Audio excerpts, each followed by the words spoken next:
2009년 보스턴에 있는 마운트 버논 교회 안에 에드워드 킴볼이라는 주일학교 교사의 눈물 어린 기도가 울려 퍼졌습니다.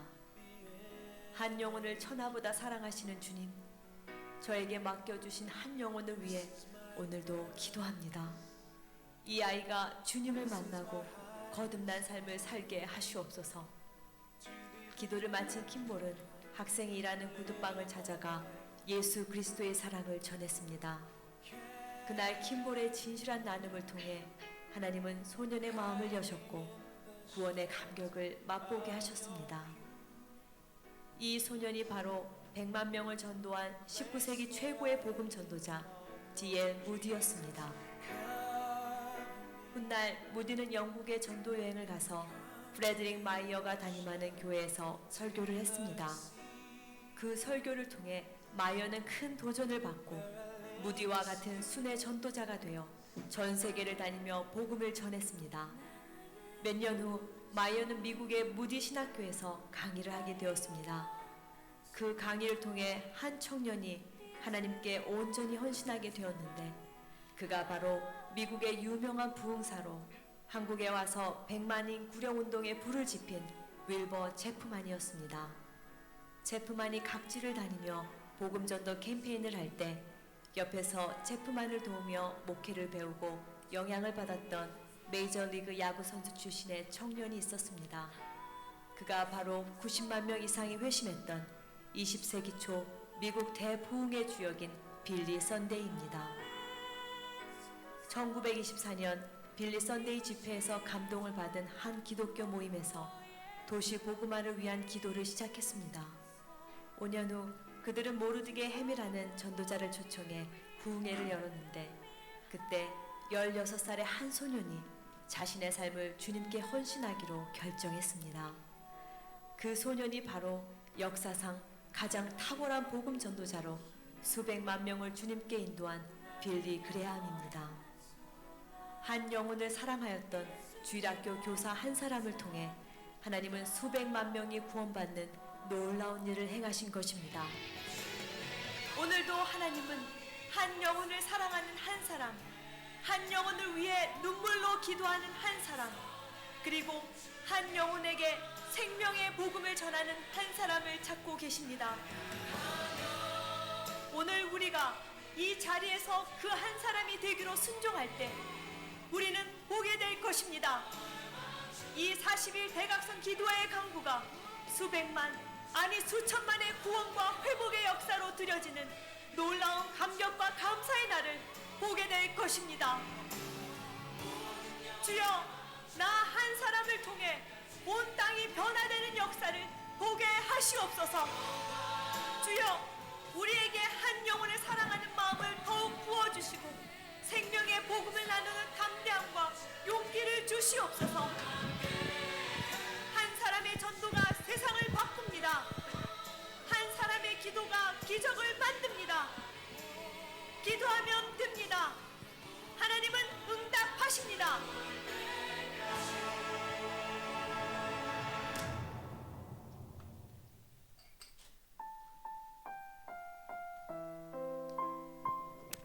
영상이 우리 교회 광고는 아니지만 우리 교회 광고처럼 우리도 40일 작정 기도를 시작해야 되겠다라는 생각을 하게 합니다.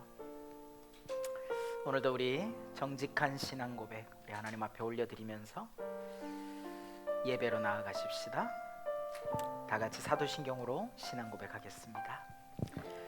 전능하사 천지를 만드신 하나님 아버지를 내가 믿사오며 그 외아들 우리 주 예수 그리스도를 믿사오니 이는 성령으로 잉태하사 동정녀 마리아에게 나시고 본디오 빌라도에게 고난을 받으사 십자가에 못 박혀 죽으시고 장사한 지 사흘 만에 죽은 자 가운데서 다시 살아나시며 하늘에 오르사 전능하신 하나님 편에 앉아 계시다가 저리로서 산자와 죽은 자를 심판하러 오시리라.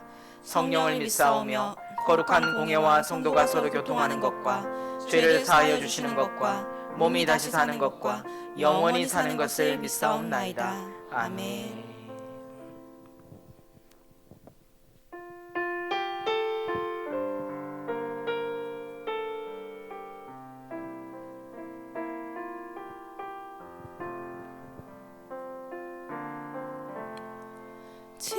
지극히 높은 주님의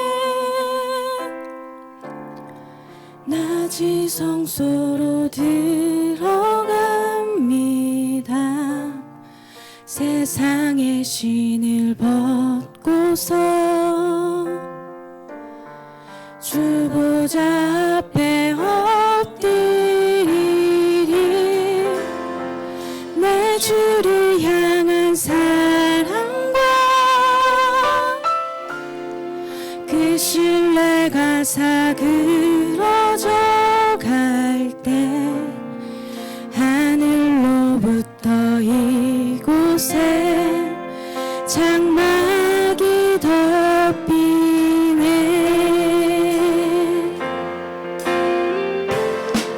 이곳을 덮으소서.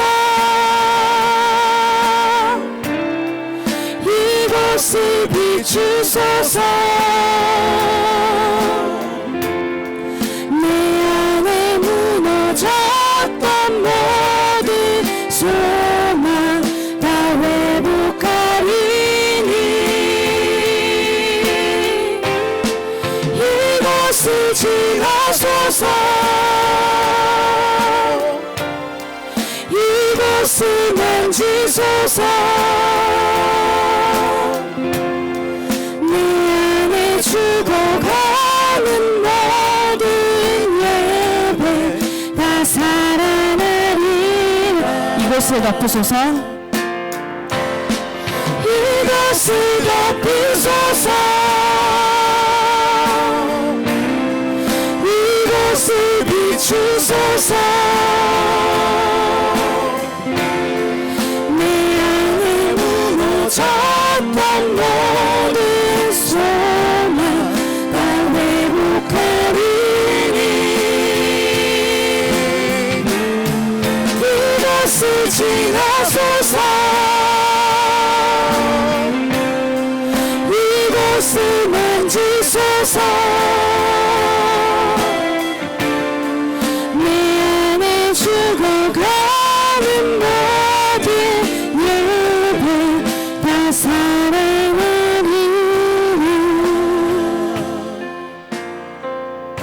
아멘.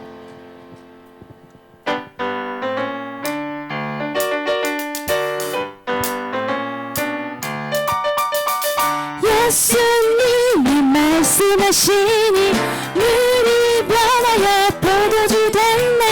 예수님이 말씀하시니 물이 변하여 포도주 됐네. 예수님 예수님 나에게도 말씀하셔서 새롭게 새롭게 변화시켜 주소서. 예수님이 말씀하시니 바디메오가 눈을 떴다네. 예수님이 말씀하시니 바디메오가 눈을 떴다네. 예수님 예수님 나에게도 말씀하셔서 새롭게 새롭게 변화시켜 주소서. 예수님이 말씀하시니 죽은 나사로가 살아났다네. 예수님이 말씀하시니 죽은 나사로가 살아났다네. 예수님 예수님 나에게도 말씀하셔서 새롭게 새롭게 변화시켜 주소서. 예수님이 말씀하시니 거친 바다가 잠잠해졌네. 예수님이 말씀하시니 거친 바다가 잠잠해졌네. 예수님 예수님 나에게도 말씀하셔서 새롭게 새롭게 변화시켜 주소서. 나의 모든 것 변하고 그 피로도 쏟아졌네. 하나님은 나의 구원 되시오니 내게 정죄함없겠네. 내가 예수 믿고서 제사함받아 나의 모든 것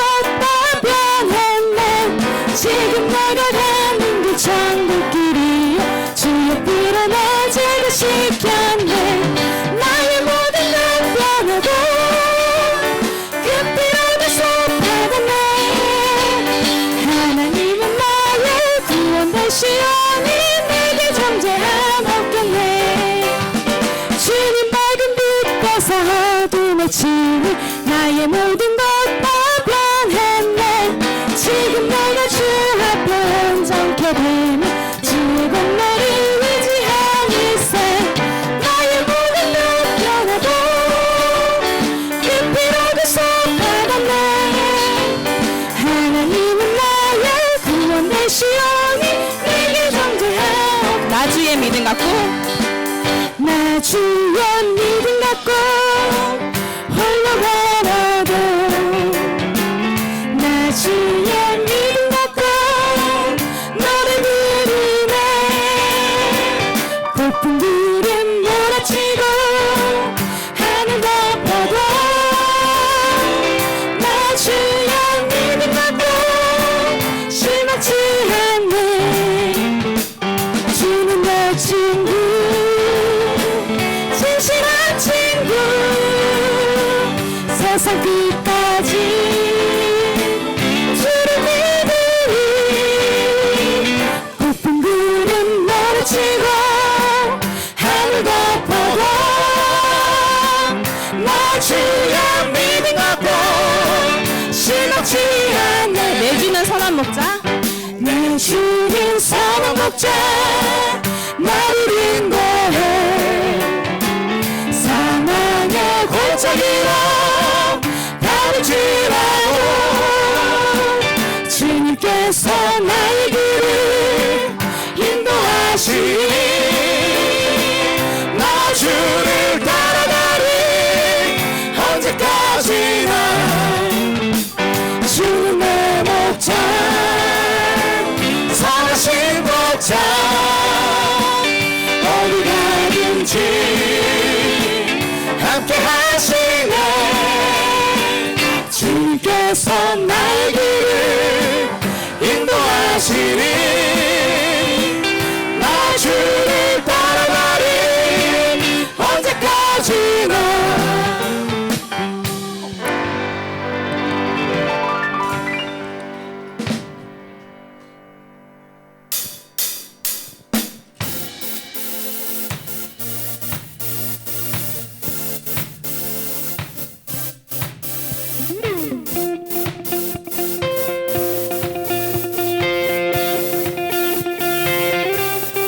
우리를 변화시키시고 주님만을 믿는 믿음을 허락하신 하나님을 함께 찬양하시겠습니다.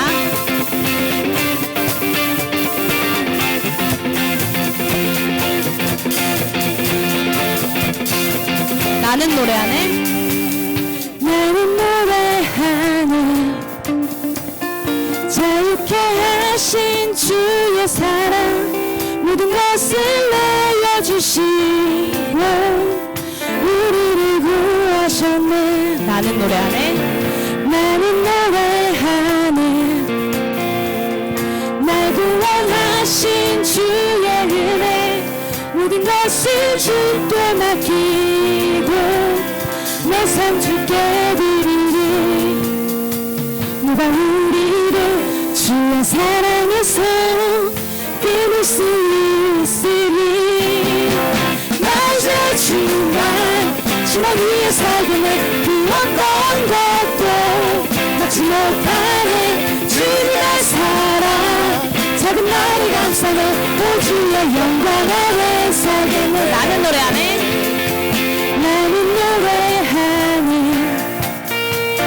자유케 하신 주의 사랑 모든 것을 내어주시고 우리를 구하셨네. 누가 우리를 주의 사랑에서 끊을 수 있으리. 나 이제 주만 위해 살겠네. 그 어떤 것도 막지 못하네. 주님의 사랑 작은 나를 감싸네. 오 주의 영광 안에 살겠네. 나 이제 주만 위해 살겠네. 그 어떤 것도 막지 못하네. 주님의 사랑 작은 나를 감싸네.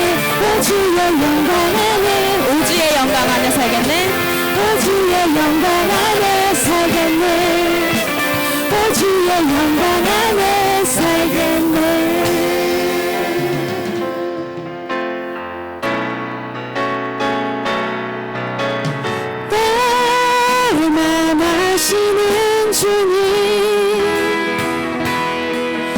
힘겹게 비오는 바람들 다 내려놓고 주의 위로 전하며 그 신실하신 바라보리 주만 아는 자들이 주님의 일하심 비추는 그 통로 되어 주의 나라 위하여 내 소망 넘어 주 뜻 이루소서. 주의 약속이 아득하여도 나의 자리를 힘써 지키리. 주의 마음에 합한 자 되어 그 길 기꺼이 나 걷게 하소서. 주의 계획은 성실하시니 나의 고백은 온전케 하니 주의 나라가 세워짐을 바라며 모든 것 기꺼이 주께 드리네. 내 맘 아시는 주님 힘겹게 비워낸 바람들 다 내려놓고 주의 위로 전하며 그 신실하신 바라보리 주만 아는 자들이 주님의 일하신 비추는 그 통로 되어 주의 나라 위하여 내 소망 넘어 주 뜻 이루소서. 주의 계획은 성실하시니 주의 계획은 성실하시니 나의 고백은 온전케 하니 주의 나라가 세워짐을 바라며 모든 것 기꺼이 주께 드리네. 내 맘 아시는 주님 힘겹게 비워낸 바람들 다 내려놓고 주의 위로 전하며 그 신실하신 바라보리 주만 아는 자들이 주님의 일하신 비추는 그 통로 되어 주의 나라 위하여 내 소망 넘어 주 뜻 이루소서. 내 맘 아시는 주님 내 맘 아시는 주님 힘겹게 비워낸 바람들 다 내려놓고 주의 위로 전하며 그 신실하신 바라보리 주만 아는 자들이 주님의 일하신 비추는 그 통로 되어 주의 나라 위하여 내 소망 넘어 주 뜻 이루소서.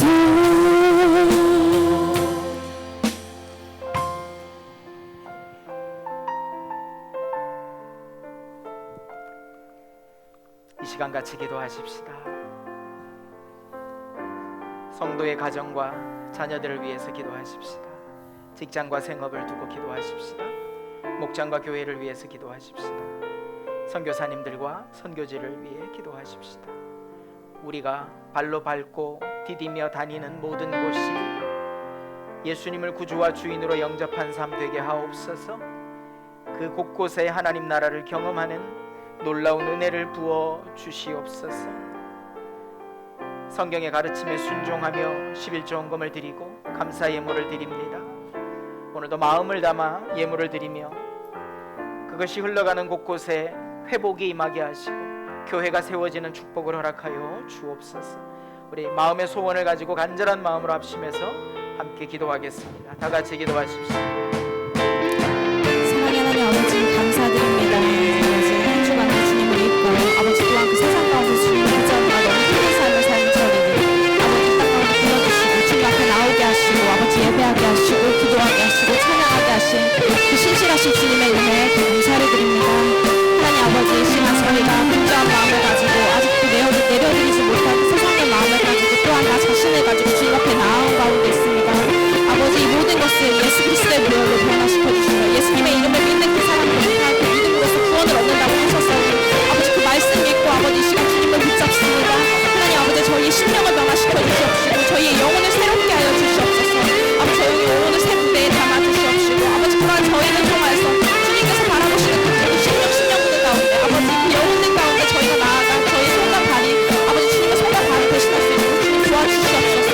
예수 그리스도의 마음을 품고 그들을 섬기길 원합니다. 아버지 예수 그리스도의 마음으로서 아버지 그들을 사랑하길 원합니다. 아버지 저희에게 또한 그 가운데서 저희의 모습 드러내지 않는 지혜를 주시옵소서. 아버지 주님의 일을 하는 가운데 있어서 아버지 저희 교만을 외로움을 아버지 그런 분별함을 저에게 허락하여 주시옵소서.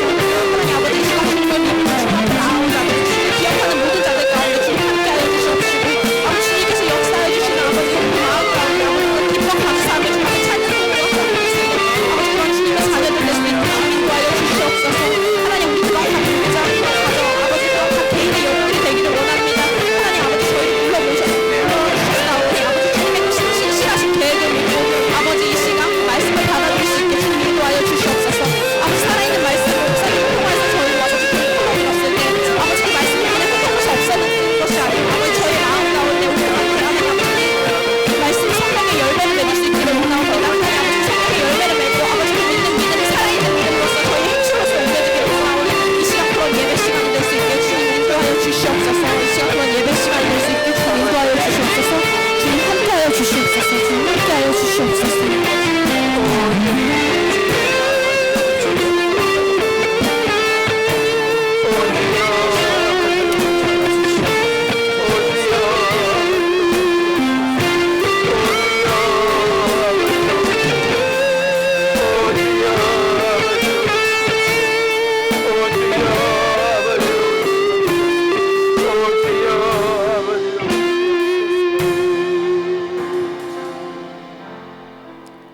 사랑하는 주님, 예배의 자리로 우리를 부르시니 진심으로 감사합니다.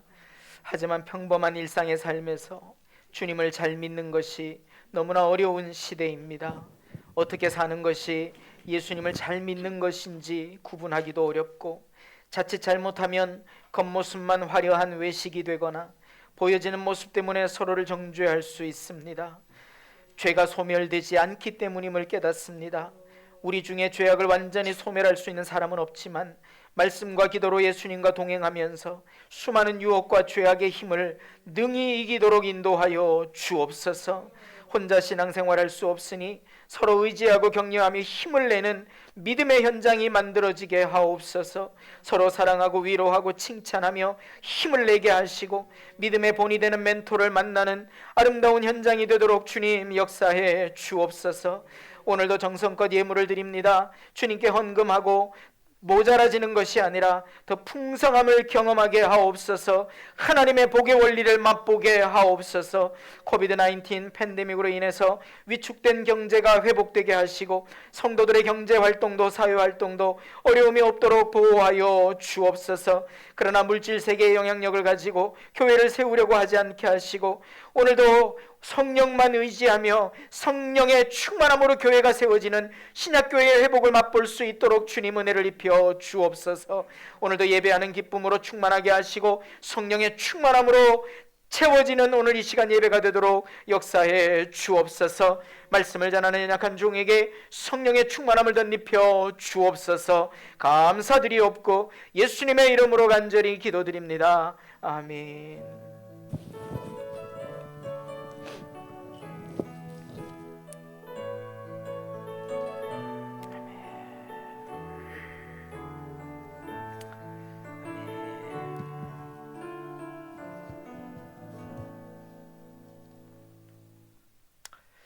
찬송가 213장 4절 5절 찬양하면서 준비하신 예물 미리 드렸습니다.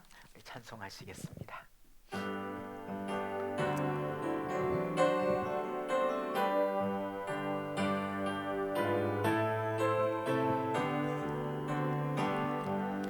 나의 보화 드리니 주여 받아주소서.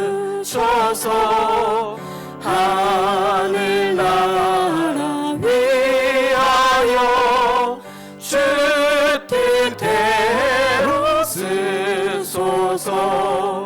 나의 시간 드리니 주여 받아주소서. 평생토록 주 위에 봉사하게 하소서. 아멘. 아멘. 하나님의 말씀 같이 보십시다. 요한복음 2장 1절에서 11절까지 말씀입니다.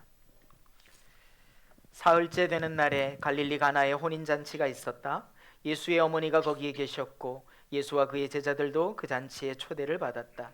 그런데 포도주가 떨어지니 예수의 어머니가 예수에게 말하기를 포도주가 떨어졌다 하였다.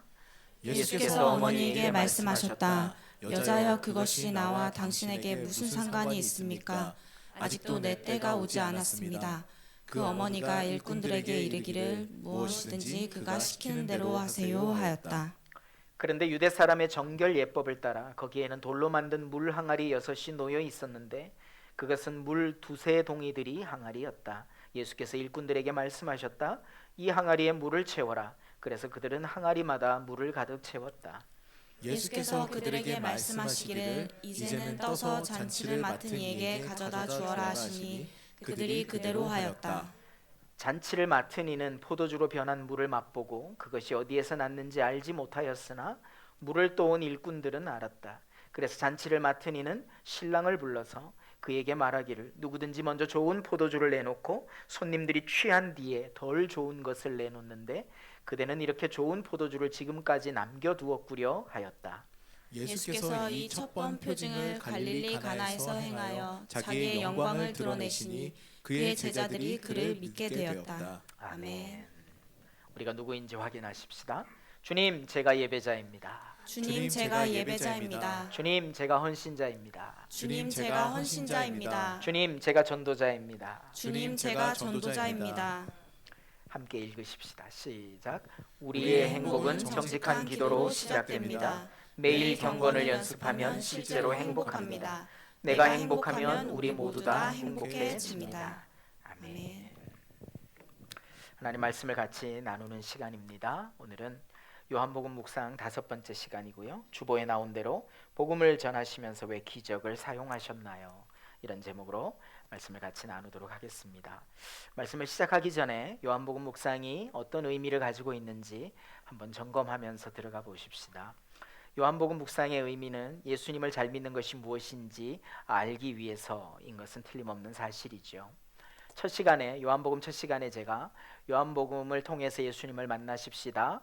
요한복음을 읽는 것이 때로는 참 쉽습니다. 이런 표현을 했는데 말씀을 준비하면 할수록 요한복음이 중의적인 의미가 참 많고 그 다음에 로마의 철학 또 헬라의 철학 그리스 언어들을 통해서 예수 그리스도를 변증하고 있기 때문에 다소 어려운 부분이 참 많구나 하는 것을 저도 깨닫게 됩니다. 그러나 한 가지 분명한 사실은 예수님을 잘 믿는 길이 요한복음 안에 있는 것은 분명합니다. 왜냐하면 예수님이 누구신지를 그 어느 성경보다 정확하게 해석해 주고 있기 때문에 그렇습니다. 그리고 어떻게 믿으라고 하는 것도 말씀하고 있고, 실제로 예수님은 그렇게 예수님을 잘 믿도록 하기 위해서 복음을 전하셨는데, 어떻게 복음을 전하셨는지 그 첫 번째 액션이 무엇인지를 요한복음을 통해서 보여주셨고, 우리는 지난 요한복음 1장에서 그것을 확인할 수 있었습니다. 예수님의 첫 번째 액션은 제자들을 부르시는 거였죠. 하나님은 어둠 속에서 빛을 창조하셨습니다. 그 의미는 다른 진료 속에서 빛을 창조하시고 그걸 가지고 오셔서 어둠을 몰아내신 것이 아니라, 어둠이라고 하는 특성 안에서 빛이 창조되었고, 어둠이라는 특성은 빛이 생기면, 빛이 만들어지면 완벽하게 죄합되는 그런 어둠의 특성이 있지요. 그래서 빛과 어둠은 공존할 수 없다는 말이 진리입니다. 세례 요한과 예수님은 그 어둠이었던 혼란과 공허 속에서 빛이 창조된 것처럼 이스라엘이 악하다는 전제를 가지고 사역을 시작하십니다. 예수님의 등장은 창세기가 표현한 것처럼 혼돈과 공허 속에 유지되었던 인류의 삶으로 로고스가 되어 들어오신 것입니다. 우리는 성경 공부를 하다 보면 로고스가 굉장히 우리 용어인 줄 알게 되지만, 사도 요한이 로고스라는 단어를 채택해서 요한복음을 기록한 데에는 그 당시에 로고스라는 단어가 통용되는 단어였기 때문에 그렇습니다. 그리스어로 로고스는 하나님의 말씀을 완벽하게 대리하는 대행자라는 의미를 가지고 있습니다. 그러나 이 의미는 그들이 신약의 말씀, 즉 예수 그리스도가 메시아라는 개념을 가지지 못한 시오니즘, 유대주의에 의해서 유대 회당에 모여서 로고스를 추구하고 오실 메시아를 앙망하면서 통용되던 의미의 단어였습니다. 그런데 사도 요한이 그 로고스가 바로 예수 그리스도다 라고 설명하면서 오늘 요한복음이 로고스라는 단어를 채택하고 있는 것입니다. 그래서 요한복음의 로고스는 그리스어 원래 사용했던 그 지역 토양 안에서 사용했던 로고스라는 단어보다 훨씬 더 하나님께 더 가까운, 하나님의 의도와 하나님의 사역과 하나님의 방향이 무엇인지를 선명하게 보여주는 그런 단어임에는 분명한 사실입니다. 그래서 우리는 요한복음 묵상을 통해서 예수님이 누구신가? 왜 오셨나? 인카네이션의 목적이 무엇인가? 예수님은 실제로 어떤 선택을 하셨나? 이런 부분들을 보게 해줍니다.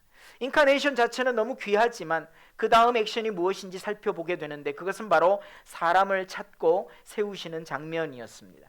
사람을 세우실 때 가장 중요한 단어는 와보라, 이보다 더 큰 일을 보게 될 것이다, 보여줘라, 이런 말씀들로 채워지는 것을 우리는 지난주 요한복음 1장을 묵상할 때 함께 찾아볼 수 있었습니다. 이것은 말로 설명하라고 하지 않으신 겁니다. 삶으로 보여주라고 말씀하신 겁니다. 우리도 와보라, 증거하는 삶이 되어지기를 예수 이름으로 축원합니다. 더 큰 일을 보는 사람에게 하나님은 나보다 더 큰 일을 하리라고 선언하시기까지 합니다. 그것이 요한복음 14장 12절의 말씀인데요, 내가 진실로 진실로 너희에게 이르노니 나를 믿는 자는 내가 하는 일을 그도 할 것이요. 이 얼마나 놀라운 말씀입니까? 예수님이 하신 일을 그 사람도 한다. 예수님을 믿는 사람도 한다. 할렐루야. 뿐만 아니라 그보다 큰 일도 하리니. 아멘이십니까? 그보다 큰 일도 하리니. 여러분, 이것이 예수님을 믿는 참된 믿음 속에 담겨 있는 오늘 말씀의 제목, 기적을 이루시고 기적을 사용하시는 우리 주님의 의도였던 것입니다. 그래서 우리는 요한복음 묵상을 통해서 복음을 전하시면서 왜 기적을 사용하셨나, 이런 제목으로 오늘 함께 말씀을 나누고자 하는 것입니다. 우리가 경험하게 될 더 큰 일이 뭘까요? 몇 가지 확실한 사실은 예수님께서 오신 이유도 그렇고 일하신 방식도 그렇고 최후의 순간까지 우리의 상식과는 배치되는 모습을 보여주고 계십니다. 이미 모든 만물의 왕이셨고 스스로 이스라엘의 왕자에 앉으셔도 상관없는 분이 십자가를 지신 것입니다.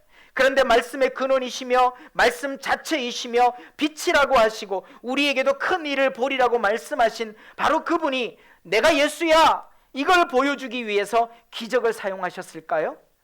내가 예수야, 나 이렇게 능력 있는 사람이야, 그러니까 나를 따라와, 나를 믿어, 이걸 하시기 위해서 주님이 기적을 사용하셨냐는 것입니다. 그렇지 않습니다. 만약에 그렇게 주님이 기적을 사용하신 거라면 그분은 왕이 되셔야 했고 왕좌에 오르셔야 했고 권력의 핵심으로 들어가셔야 했습니다. 근데 그러지 않으셨습니다. 그분을 의존하면 되지요. 왕이시면, 왕좌에 앉으셨으면, 눈에 보이는 권력을 가지신 분이면 우리는 그분을 의존하고 그분 앞에 저절로 고개를 숙이고 순종하게 될 것이기 때문입니다. 그러나 참 믿음은 의존이 아니라 자립입니다. 우리 주님이 우리에게 이 땅에 오신 목적도 선명하게 보여주십니다. 통일도 아니고 또 독립도 아니고 자유도 아니고 정치적인 어떤 액션도 아니고 경제적인 어떤 회복도 아닙니다. 예수님이 이 땅에 오신 목적은 요한복음 10장 10절이 우리에게 말씀하고 있는 것처럼 양으로 생명을 얻게 하고 더 풍성하게 하기 위함이다. 할렐루야.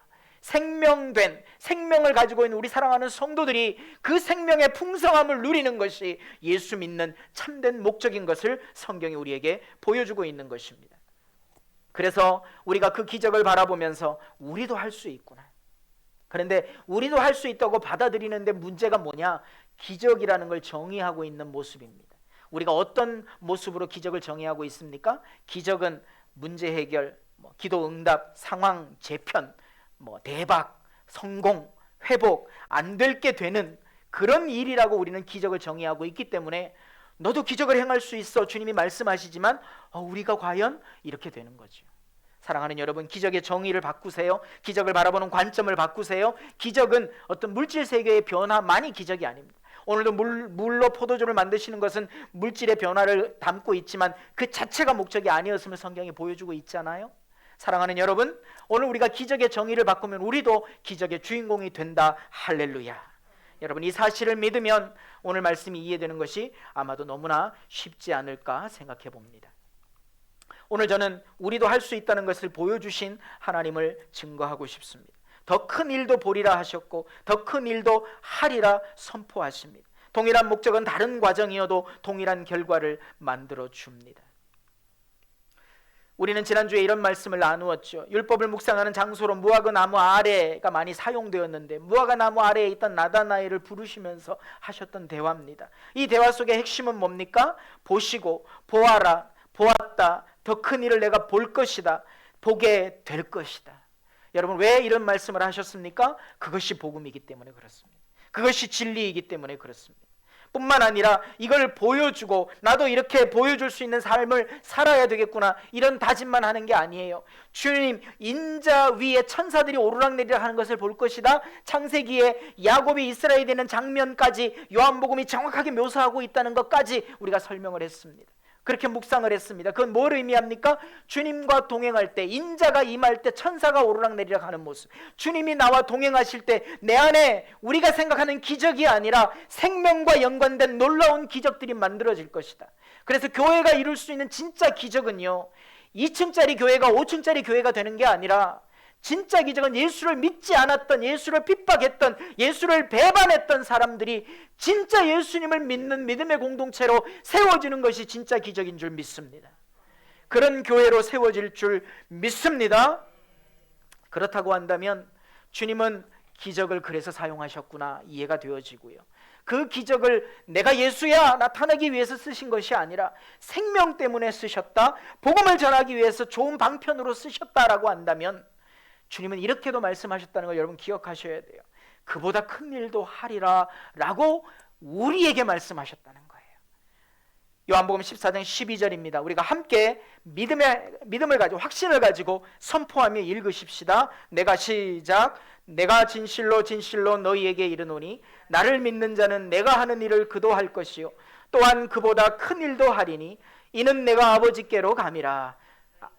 아멘. 아멘. 그보다 큰 일도 하리라. 우리 옆에 있는 분들에게 이렇게 인사하실래요? 당신이 예수님을 믿는 믿음으로 큰 일을 행할 것입니다. 너무 긴가요? 예, 아멘. 예수님을 믿는 믿음이 있다면 큰 일을 행할 것이라고 성경이 약속하고 있습니다.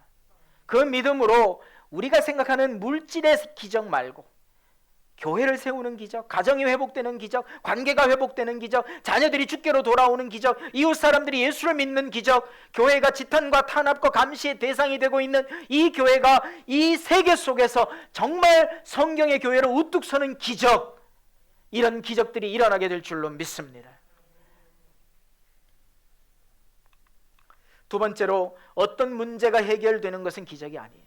뭐가 기적인가 보여주는데요, 문제 해결이 기적이 아니라는 걸 보여주고 있는 겁니다. 예수님을 찾는 것이 기적이고 즉시 순종하는 것이 기적입니다. 보아하니 오늘 본문의 내용은 이렇습니다. 초대를 받은 것은 예수와 제자들이에요. 초대받은 대상이라고 표현하지 않은 마리아, 예수의 어머니 마리아는 가까운 친척이었을 가능성이 있고 이미 그 집에 있었다라고 표현하고 있습니다.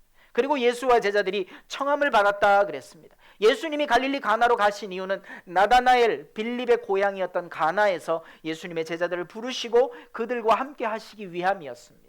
여러 가지 목적을 가지고 갈릴리 가나에 가셨습니다. 아직은 제자들을 부르시는 것 외에는 어떤 일도 시작하지 않으셨을 때입니다. 오늘 본문에 나타나는 이야기인 거죠. 우리는 기적을 대할 때 큰 착각을 합니다. 다시는 문제가 없을 거라고 믿고 싶어 합니다. 어떤 문제든지 내가 생각하는 방식대로 해결되기를 기도합니다. 대부분 우리의 기도는 이 문제는 이렇게 해결되어야 한다, 이렇게 해결될 것이다, 그런 나의 결정을 가지고 기도하곤 합니다. 돌아보십시오. 해결 방식이나 기대하는 결과를 도대체 누가 정해놓고 기도하는 겁니까? 우리가 정했습니다. 너무나 많이 우리가 다 결정해놓고 기도했단 말입니다. 하나님, 이 문제는 이렇게 풀어져야 돼요. 하나님, 이 상황은 이렇게 해석되어져야 돼요. 하나님, 지금 이 어려움은 이렇게 회복되어져야 돼요. 우리가 다 기도했어요. 정했어요. 그리고 우리가 기도했어요. 그런데 하나님은요, 우리가 정해놓은 응답대로, 우리가 정해놓은 방식대로, 결과대로 응답하지 않으셨어요. 이유는 뭡니까? 우리가 정했기 때문일까요? 우리가 정한 걸 하나님은 응답하실 때도 물론 있어요. 일치되면 되겠죠. 하고자 하는 말씀의 핵심은 무엇을 어떻게 정하느냐, 누가 정하느냐가 아니라 그 기도의 응답, 그 기도의 결과는 하나님이 정한 방식이 어떤 방식인지를 우리가 알아야 된다는 거예요. 우리가 원하는 대로 기도하는 게 아니라 하나님이 이 상황을 어떻게 보고 계실까? 하나님의 관점에서 무엇을 말씀하시는 걸까? 하나님의 관점에서 무엇을 교훈하시는 걸까? 여러분, 이것을 볼 수 있는 것이 믿음의 눈을 뜨는 것인 줄 믿습니다. 그래서 가나의 혼인잔치 기적을 통해 우리가 아는 것은 그 집에 영원히 물이 포도주가 되는 돌 항아리가 생겼다, 이게 아니에요. 여러분, 성경이 해석하고 있지 않지만 금방 알 수 있죠. 우리가 어떤 생각을 합니까? 돌 항아리가 예수님의 말씀으로 물이 포도주가 되는 기적을 경험했어요. 그리고는 거기다 물을 붓기만 하면 맨날 포도주가 나오는 요술 돌 항아리가 되었다? 아니잖아요. 그게 아니잖아요. 근데 우리는 어떤 기적을 구합니까? 그런 기적을 구합니다. 영원히 샘솟는 어떤 것이 우리에게 나오기를 바라는 거예요. 영원히 공급되는 어떤 힘이 우리에게 있기를 바라는 거예요. 성령을 주신다고 했는데 자꾸 생선 달라 하고, 성령을 이미 주셨다고 했는데 자꾸 우리의 필요를 구하고 현실의 필요를 구하는 연약한 우리의 삶을 우리가 돌아보게 되는 거죠. 사랑하는 여러분, 정말이지 복음은 물질 세계의 평안이나 풍요로움이 아니라 예수 그리스도가 복음이신 줄 믿습니다. 재밌는 것은요, 그렇게 예수님이 그 잔치 가운데 계셨어도 문제가 생기더라는 것입니다. 어떤 문제가 생깁니까?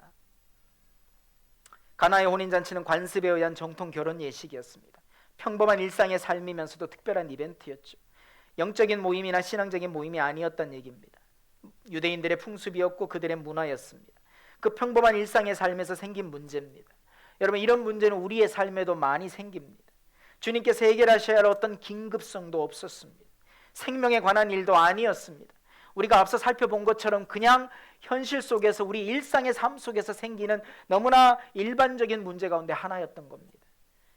그런데 예수님이 어머니의 그 상황 보고를 들으시고 이렇게 반응하십니다. 여자여. 성경은 마리아를 메테르라는 헬라어로 소개합니다. 그러나 예수님이 어머니인 마리아를 귀나이라고 부릅니다. 서로 호칭이 달랐던 거죠. 예수의 어머니 마리아를 성경은 메테르라고 부르고 예수님은 자기 어머니인데 귀나이라고 부릅니다. 여자여라고 부르는 거죠. 어떤 의미일까요? 여기에는 여자여라는 의미는 그냥 귀부인, 그냥 가정주부 이런 의미들이 있습니다. 그런데 이런 의미 속에서 여자여 한국 유교적 사상을 가진 신학자들이 극존칭이다라고 해석을 하는데, 극존칭이라고 해석할 만한 근거가 사실은 거의 없습니다. 유교 사상에 너무 배치되니까, 충격적이니까, 그래서 이제 그렇게 해석하려고 노력을 하는 것 같습니다. 여기서 분명한 사실은 예수님이 이 어머니 마리아의 상황 보고를 문자적으로 해석했느냐 예언적으로 해석했느냐의 차이입니다. 문자적으로 해석했다면 예수님이 귀나이라고 부르지 않으셨을 겁니다. 예, 어머니, 하나님이시니까, 능력자시니까 뭐 어머니와의 관계 안에서 도울 수 있었겠죠. 도우신다면. 그런데 그걸 표현하고자 성경에 기록된 게 아니잖아요. 모자 관계의 돈독함을 보여주기 위해서 가나의 혼인잔치 문제 해결을 하신 주님이실까요? 아닙니다. 수없이 내 십자가, 자기 십자가를 지고 나를 따르는 자가 내 형제요 자매라고 말씀하신 게 수도 없습니다. 그 관계 때문이 아니라는 거예요. 그럼 뭡니까? 영적인 해석이고 예언적인 해석인 겁니다. 다시 말하면 이스라엘에게 포도주를 공급하는 분, 결핍된 이스라엘에게, 죄악이 관영한 이 땅에 살아가는 우리 사랑하는 성도들에게 포도주 대신 예수님의 보혈을 공급하는 분이라는 그런 영적인 해석들이 가능하다는 것입니다. 사랑하는 여러분, 그래서 우리가 예수님을 믿고 가나의 혼인잔치 기적을 통해서 예수님이 무슨 일을 하신 건지가 우리 속에 더 선명해지는 것입니다. 그냥 잔치집에 물이 떨어진 일은 정말 많습니다. 포도주가 떨어진 일도 정말 많습니다. 인간의 잔치는 혼란스러울 수 있고 준비 부족으로 평가되거나 초청한 손님들에 대한 결례로 끝나면 그만입니다. 그런데 이 상황 속에서 주님이 이 모든 어려움과 문제들을 뒤덮으신 데에는 아주 분명한 이유가 있습니다. 그것은 영광이라는 단어 속에서 풀어지는 것입니다.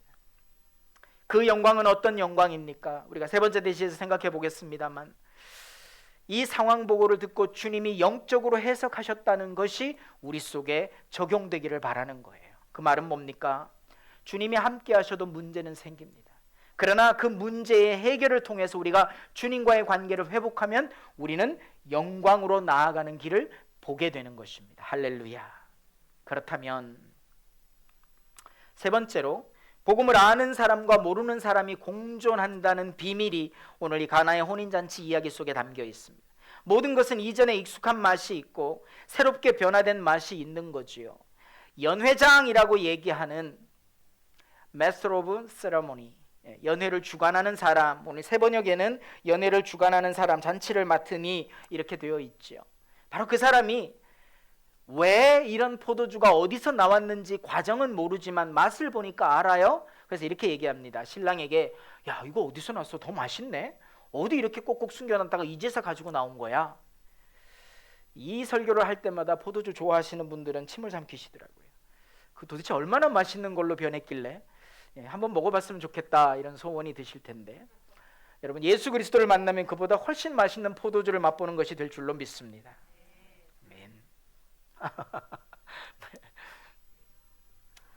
네. 그래서 무슨 얘기했죠? 놓쳤어요. 네. 그래서 연회장은 그 과정을 보지 못했지만 더 좋은 것을 맛보고 놀라는. 자, 그러면 그 놀람 속에 무엇이 담겨 있죠? 네. 이게 어떻게 이렇게 변했지? 이겁니다. 그걸 주님이 보여주시기 위한 거예요. 자, 우리 요한복음 2장 1절로 11절 가나의 혼인잔치가 목적하는 기술 목적이 뭐죠? 11절에 있습니다. 어떻게 기록되어 있죠? 이 갈릴리 가나에서의 첫 기적을 통해 예수를 따르던 제자들이 예수를 믿었다 그랬어요. 보실까요? 부름받은 제자들도 함께 있지만 아직까지 믿지 않은 거죠. 그때 믿었다는 얘기입니다. 그리고 그 믿음이 계속해서 유지되고 계속해서 지켜집니까? 아니에요. 왔다 갔다 했을 거예요. 왔다 갔다. 네. 예수님의 제자들이 볼 때 어찌 보면 정치적인 스승이고 어찌 보면 개혁가고 어찌 보면 사회운동가인데 언제 우리가 꿈꾸는 그런 메시아의 왕좌에 등극을 하실까? 이런 생각들이 왔다 갔다 했을 거예요. 예수님의 가르침은 오묘해서 알다가도 모르겠고 계속 예수님은 제자들에게 말씀하시는데 제자들은 실컷 듣고 딴 질문하고 성경이 이걸 말씀하고 있잖아요. 우리 한국교회 현재의 모습과 비슷하지 않아요? 수년 동안 말씀을 읽고 공부하고 제자 훈련받고 수년 동안 신앙생활을 했는데 맨날 같은 질문해요. 하나님 언제 이 문제 해결해 주실 거예요? 언제 내 삶을 평안케 하실 거예요? 언제 축복 주실 거예요? 제자들의 모습과 똑같아요. 그런데 뭘 말씀합니까? 그 안에 다 같이 있어요. 따라다니는 사람들 다 같이 있는데 각 개개인이 다 예수를 믿게 되고 받아들이게 되고 예수님과 연합하게 되는 시점들이 다 다른 거예요. 다 안에 함께 있는 게 지극히 정상인 거예요. 모두가 한 가지 신앙 고백을 가지고 한 가지 모습으로 매우 성숙한 채로 있게 되는 게 불가능한 거예요. 여러분, 새로운 삶 공부할 때 우리 뭘 공부했죠? 한 가정에 부모가 있고 청년이 있고 아주 어린 자녀가 있어요. 갓난아기가 있어요. 공동체 안에 예수를 따르는 무리들, 제자들 안에 갓난아이 같은 신앙을 가진 이들이 있어요. 그런데 사회적 영향력은 높아요. 그래서 혼란이 되고 혼선이 되고 생각하고 있는 관념대로 되지 않으니까 교회가 잘못되었다고 얘기할 수 있는 거예요. 얼마든지 이해해요. 그런데 예수를 따르던 그 한 가족 공동체 안에 청년도 있어요. 의문도 있고 논리적이고 활동적이고, 그런데 아직까지 예수님께 완벽하게 자기 삶을 헌신하고 함께 십자가를 지고 따르겠다는 결단이 이루어지기 전 단계일 수 있어요. 어떤 가정에서는, 가정의 어떤 분들은 부모의 역할을 하는 분들이 있어요. 바람이 불어도 비가 와도 홍수가 나도 환란이 와도 핍박이 와도 고난이 닥쳐와도 믿음을 붙들고 끝까지 가정이라고 하는 이 배를 항해하기 위해서 몸부림치는, 이 믿음의 배를 지켜내기 위해서 몸부림치는 믿음의 용사들이 가정마다 있다는 사실입니다. 내가 그런 사람이다. 아멘. 너무 겸손하세요. 내가 그런 사람이다. 아멘. 그러면 이렇게 대답을 하십시오. 내가 그런 사람이 될 거다. 아멘. 아멘. 내가 그런 사람이 될 거다. 사랑하는 여러분, 그렇게 아는 사람과 모르는 사람이 공존하지만 이 속에서 하나님은 무엇을 말씀하십니까? 우리 스스로 죄악을 완전히 소멸시킬 수 있는 능력이 없다는 것을 보게 하시는 겁니다. 목사인 저도 바쁘면 기도를 잘 못하고 그러면 내가 왜 이러고 있나 싶을 때도 있지만 끊임없이 싸우죠. 기도하면 또 하나님이 사명이 선명해지고, 기도하면 하나님이 교회가 어떤 교회가 되어야 하는지 보여주시고, 시간이나 재정이나 말도 못하게 투입이 됐잖아요. 그런데 그런 모든 상황 속에서 하나님이 제게 보게 하시는 건, 그렇구나, 우리 성도들이 성경의 교회를 경험하도록 도울 수 있다면 그게 내가 할 수 있는 최선의 사역이다. 저는 그렇게 생각하고 사역을 합니다. 오늘 말씀을 통해서 결론을 맺으려고 합니다. 복음은 보여주는 것입니다. 기적은 보여주기 위해 사용하셨습니다. 기적을 조용히 숨기라고 말씀하지 않으셨습니다. 어떤 기적을요? 내가 예수님을 찾는 기적이요, 내가 예수님 앞에 나아오는 기적이요, 내가 예수님과 연합된 삶을 사는 기적이요, 주님과 동행하려고 몸부림치는 삶이 우리에게 기적인 줄 믿습니다. 그런 기적을 보여주기 위해서 사용하시라고 말씀하시는 거예요. 그러나 구제하는 것은 조용히 도와주라고 하십니다.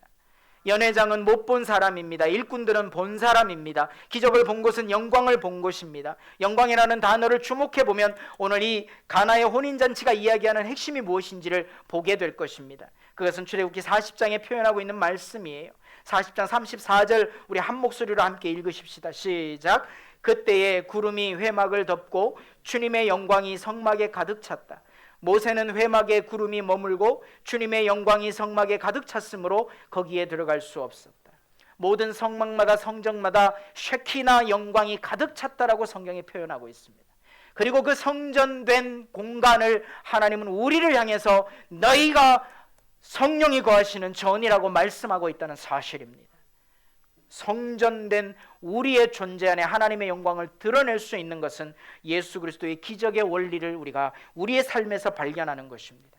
그게 뭡니까? 죄악을 내 능력으로는 소멸할 수 없구나. 그래서 흔들리기도 하고 갈등도 하고, 그러나 깊이 기도하고 하나님 앞에 연합하며 나아갈 때는 흔들리지 않겠구나. 그렇다면 그렇게 세워진 성전된, 비록 질그릇같이 깨어지기 쉬운 우리의 삶이지만 보배 대신 주님을 담고 있을 때 우리는 하나님 나라를 경험하게 된다는 것입니다. 그 속에서 우리가 복음으로 사는 기쁨이 무엇인지를 보게 된다는 것입니다.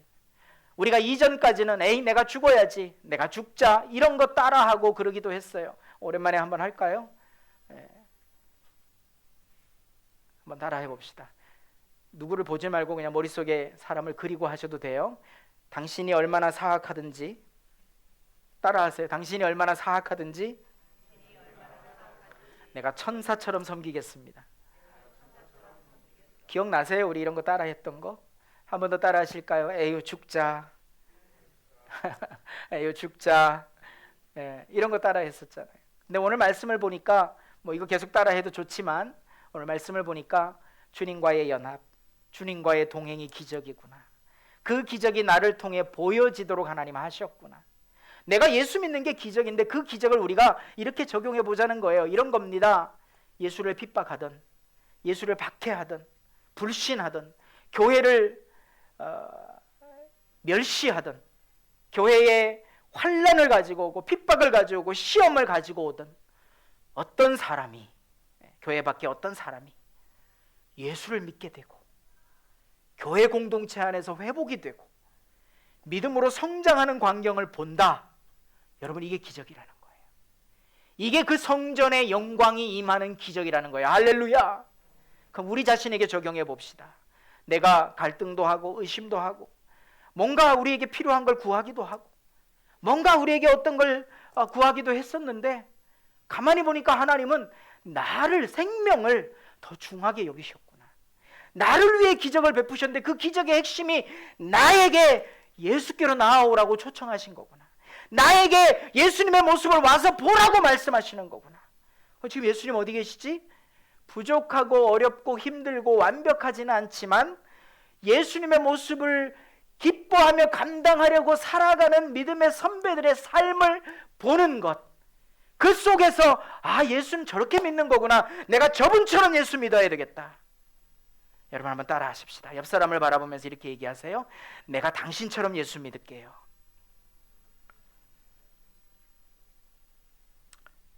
괜찮아요. 윤리적인 문제나 경건의 문제 때문에 이렇게 소극적인 태도를 취하지 마세요. 괜찮아요. 저도 목사하고 있는데 괜찮아요. 사랑하는 여러분, 당신처럼 예수 믿을게요. 바울이 나를 본받으라. 바울이어서 그렇지 우리는 못해요?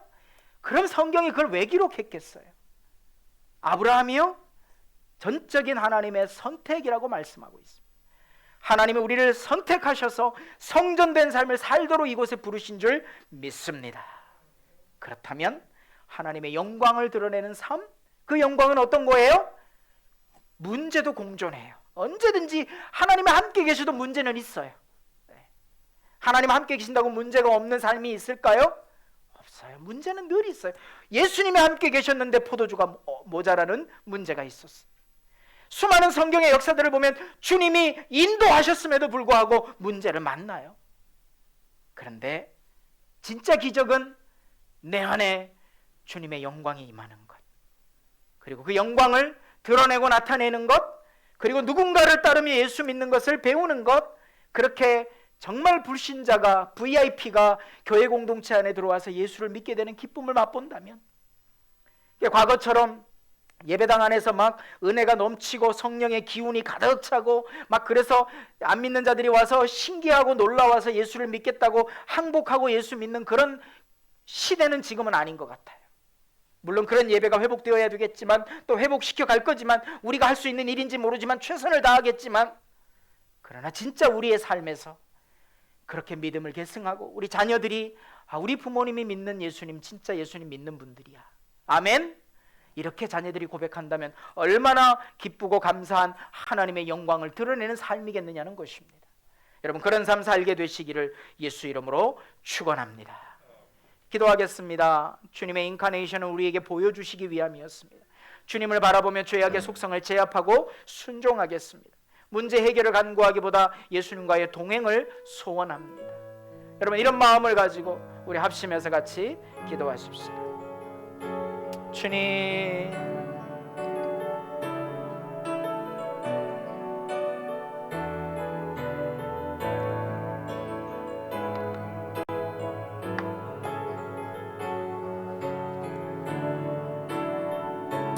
주님,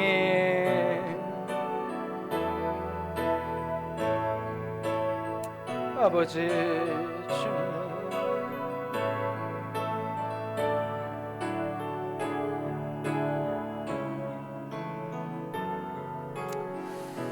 주님, 주님,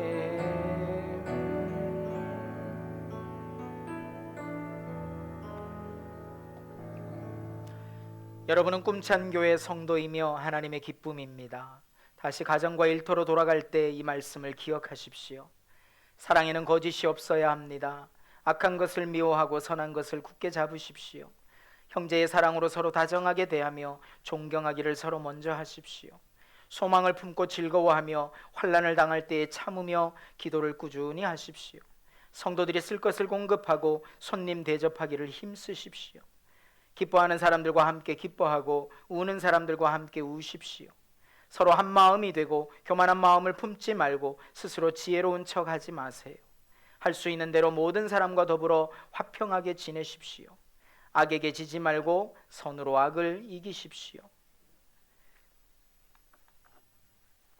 지금은 우리 주 예수 그리스도의 은혜와 하나님 우리 아버지 만극하신 사랑하심과 성령님의 위로 감동 교통 역사 충만케 하심이 오늘도 주일 연합예배 2부 예배에 참여한 우리 사랑하는 성도들 머리머리 위에, 가정 위에, 일터 위에, 예수님의 기적을 경험하고자 펼쳐놓은 모든 일들 위에, 그것이 물질의 변화가 아니라 나의 삶의 변화, 내 생각의 변화, 내 존재의 변화인 것을 깨닫고 그대로 되어지기를 소원하며 고개 숙인 사랑하는 모든 성도들 위에 이제로부터 영원토록 함께 있을지어다. 아멘.